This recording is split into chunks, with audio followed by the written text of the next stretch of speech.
Thank you and welcome to the show this morning. The topic is the African American music tradition, and we have with us to talk about the African American music tradition Minister JBoyce, who is the founder and CEO of an organization called Arise Group.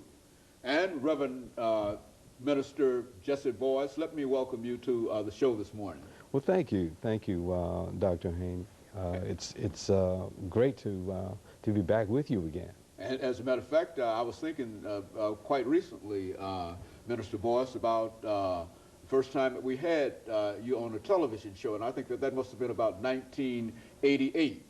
During that period. And yes, of course, perhaps. You talked about, I think at that time you were involved with an internship, were you not? Yes, okay, yes. That was maybe 1990, somewhere in there, when I was a student at Vanderbilt Divinity School and was pretty adamant about doing my internship in the African American community where I had intentions of coming back to serve. Very good. As a matter of fact, let's see if we can start off by talking about this African American music tradition, okay. Minister Boyce, by having you to give us some information about your background, your education, and some of the things that you've been doing. Okay. Dealing with African American music and some of the other things that you've been doing, dealing with just being a minister since we last had an opportunity to have you in this particular section. Okay, great. Well, as you know, as we were talking earlier, I actually went back to the American Baptist College to teach as an adjunct professor for about 4 years. And during that time, I developed a course, and the title of that course is Black Music and Social Structures, Its Implications for Social Change. And I was inspired, of course, by several books, Y.T. Walker's Somebody's Calling My Name, James Cone's The Spirituals and the Blues, and of course Protest and Praise. And in doing so, a lot of students were helped. I wanted to preserve the tradition, but I wanted to do it in an academic setting because it's from the pulpit and from our Christian education departments in our churches and other institutions that people actually learn. And I just feel that it's very important to preserve for the youths of today, the millennialists and the Xers.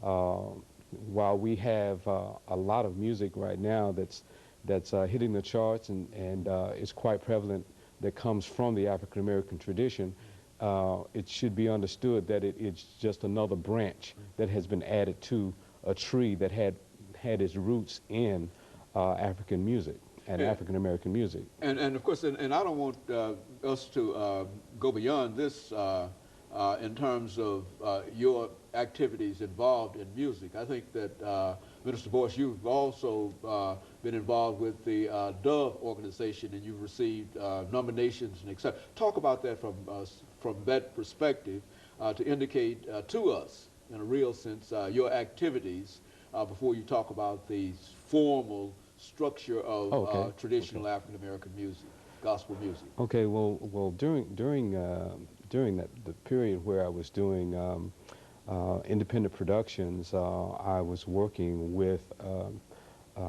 very close friend, Sanchez Harley, and we co-produced an album on a very well-known actor artist, Clifton Davis, and it was called Amen. Say Amen.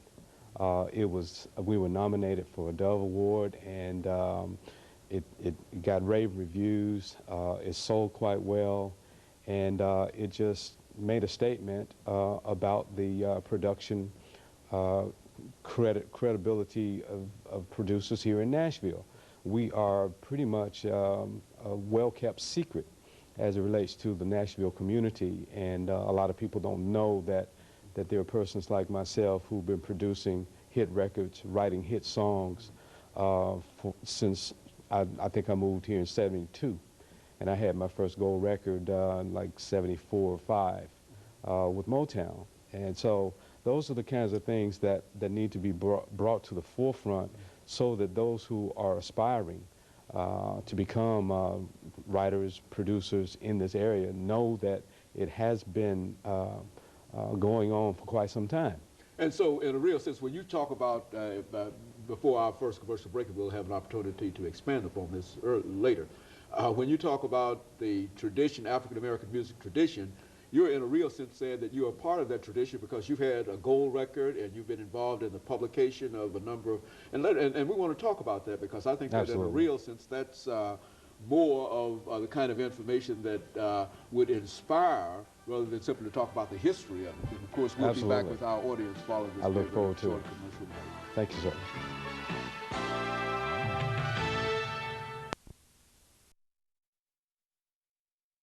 The